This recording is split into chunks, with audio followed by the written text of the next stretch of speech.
Hello everyone, it's me Uncle John.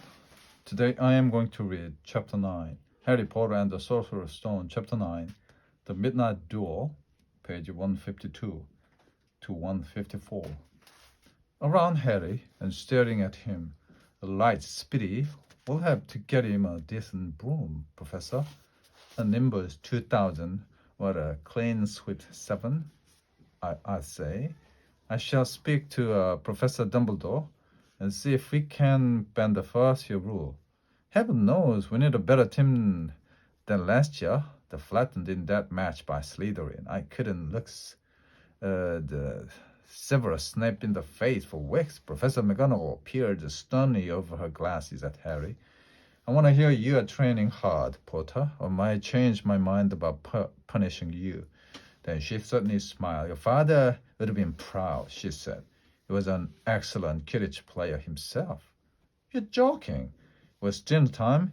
Harry had just finished telling Ron what had happened when he had left the grounds with Professor McGonagall. Ron had a piece of steak and kidney pie halfway to his mouth, but he had forgotten all about it. The sicker, he said, but first years, never. You must be the youngest house player in about a century, said Harry, shoveling pie into his mouth. He felt particularly hungry after the excitement of the afternoon. Would Tommy? Ron was so amazed, so impressed. He just sat and gaped at Harry. I start training next week, said Harry. Only don't tell anyone who wants to keep it a secret. Fred and George Weasley now came into the hall, spotted Harry, and hurried over. Well done, said George in a low voice. Who told us? We're on the team too. Beat us. I tell you, we're going to win that Quidditch Cup for sure this year, said Fred. We haven't won since Charlie left.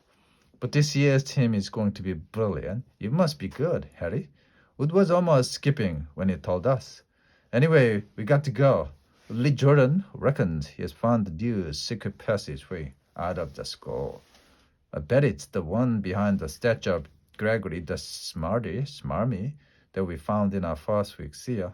Fred and George had already disappeared when someone far less welcome turned up. Malfoy, flanked by the Crab and the Goyle.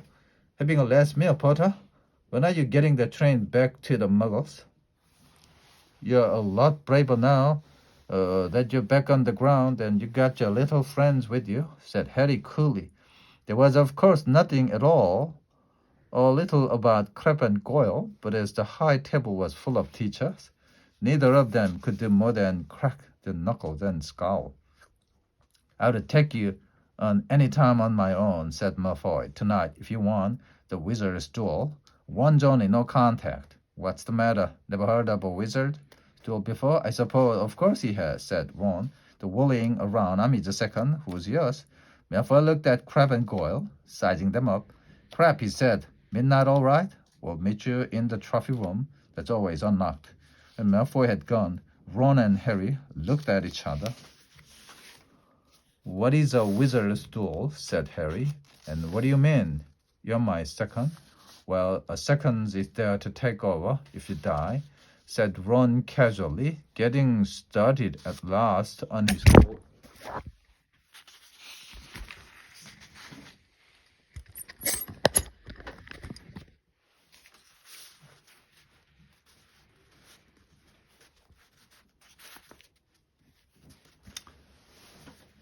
There's what is a wizard's duel? Said Harry. And what do you mean? You're my second.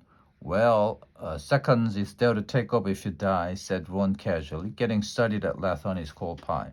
Catching the look on Harry's face, he added quickly, but people only die in proper duels.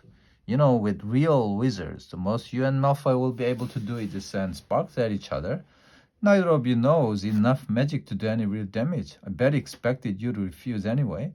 And what if I wave my wand and nothing happens? Throw it away and punch him on the nose, Ron suggested. Excuse me, they both looked up. It was Hermione Granger. Can a person eat in peace in this place? Said Ron. Hermione ignored him and spoke to Harry. I couldn't help overhearing what you and Malfoy was saying. But you could, Ron muttered, and you mustn't go wandering around the school at night. Think of the points you'll lose. Gryffindor, if you're caught, and you're bound to be, it's really very selfish of you. And it's really none of your business, said Harry. Goodbye, said Ron. All the same, it wasn't what you'd call the perfect end to the day, Harry thought, as he lay awake much later listening to Dean and Seamus falling asleep. Ron had spent all evening giving him advice, such as, if he tries to curse you, you better dodge it because I can't remember how to block them.